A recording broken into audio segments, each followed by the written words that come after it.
Assalomu alaykum aziz do'stlar.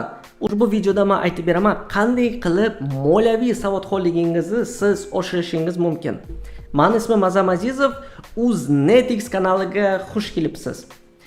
Moliyaviy savodxonlikni bizga afsuski maktabda o'rgatmagan, bizga hech qayerda bu narsani o'rgatmagan. Даже ota-onalarimiz ham bu narsani o'rgatmagan, chunki ularda o'zlarida moliyaviy savodxonlik darajasi past. Chunki ularga ham hech kim o'rgatmagan.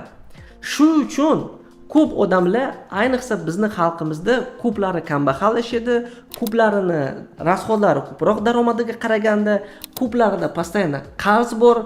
Agar moliyaviy savodxonlikni oshirsak, o'zimizning xalqimizni, unda muvaffaqiyatliroq odamlar ham ko'payadi va og'ir holatdagi odamlar kamayadi.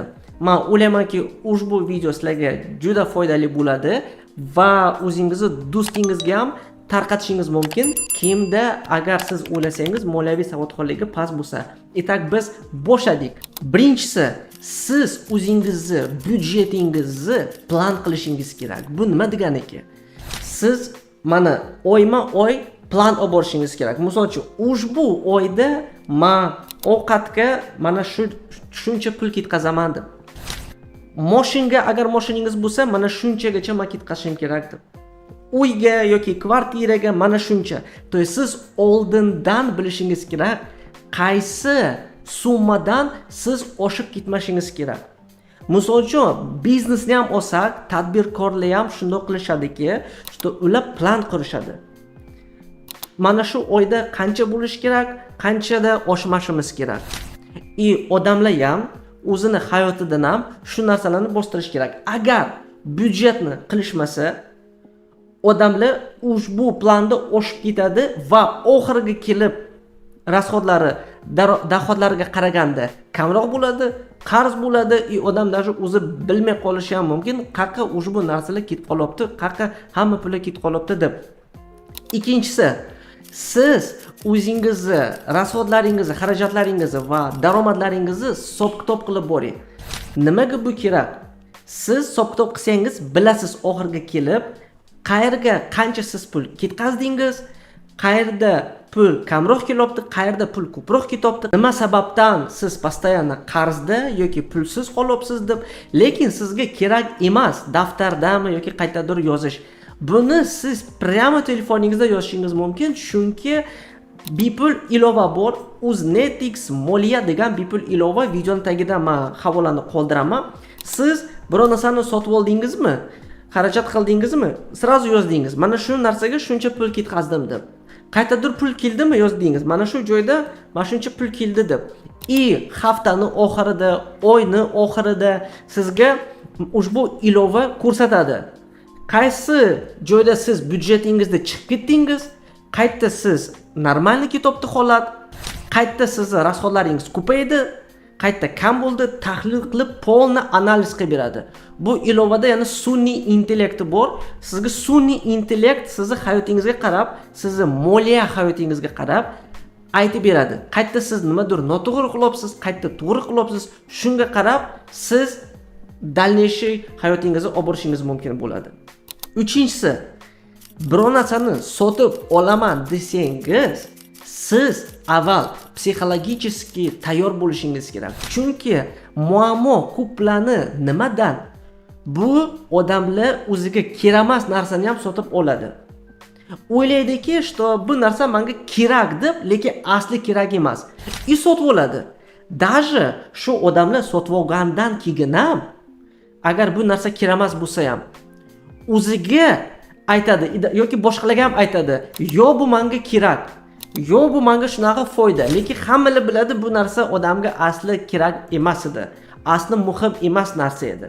Shu uchun siz oldindan sirazu bilishingiz kerak, nima mana shu oyda sizga haqiqat kerak, nima shart emas. Misol uchun, agar siz e'tiborga bersangiz, agar magazin misolini keltirsak, agar siz qorin och magazinga borsangiz, siz plan qilmagan narsalarni ham sotib olishingiz mumkin bo'ladi.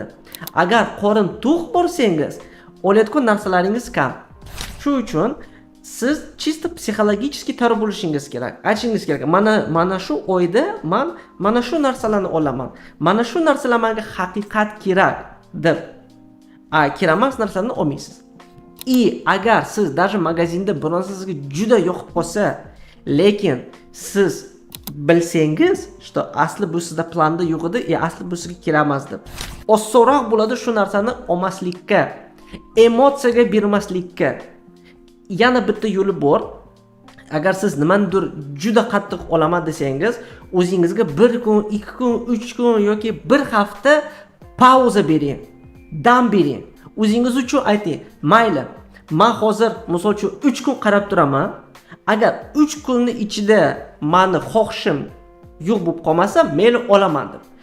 Ko'p odamlarda даже 1 kun o'tgandan keyin ham o'sha xohish tushib qoladi.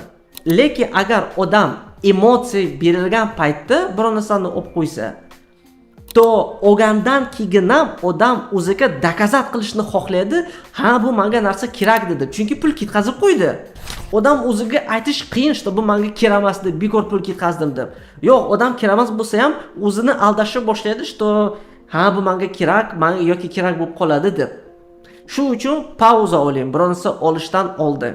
4-inchisi, siz pulingizni sarmoya qiling, investitsiya qiling. Pulni olib kelish kerak. Pulni ko'paytirish kerak. Agar siz bor pulingizni постоянно ketkazsangiz, sizda qanaqadir boshqacha hayot bo'lmaydi, qanaqadir yangi darajagacha chiqmaysiz. Shu uchun aqallan 5% mi, 10% mi daromadingizni investitsiya qiling. Qanday qilib investitsiya qilish mumkin? Misol uchun O'zbekistonmi yoki AQSh kompaniyalarini aksiyasini sotib olishingiz mumkin bo'ladi. Buni investitsiya deyiladi. Shu kompaniyalar sizga kelgan daromadidan to'sha foiz to'laydi. Daromadini qismini sizga beradi. Shunda bo'ladiki, sizni pulingiz yana pul olib kelyapti. Bu bank depozit foizlariga qaraganda ko'proq bo'lishi mumkin. Agar investitsiya sohasi sizga qiziq bo'lsa, shu haqida to'liqroq ma'lumot olmoqchi bo'lsangiz, bepul onlayn treningimni ko'rishingiz mumkin. Ushbu videoni tagida men havolani qoldirdim. Ushbu treningda o'rganasiz. Investitsiya nima deganligi, qanday qilib investitsiyani qilish va qanday shu orqali pul ishlash mumkin. Aziz do'stlar, ushbu videodan biz gaplashdik. Qanday qilib moliyaviy savodxonligini oshirish mumkin? Eng muhim narsasiki, siz olgan bilimlaringizni bajarishingizni boshlashingiz kerak. Nafaqat shu bilimni oldingiz tamom.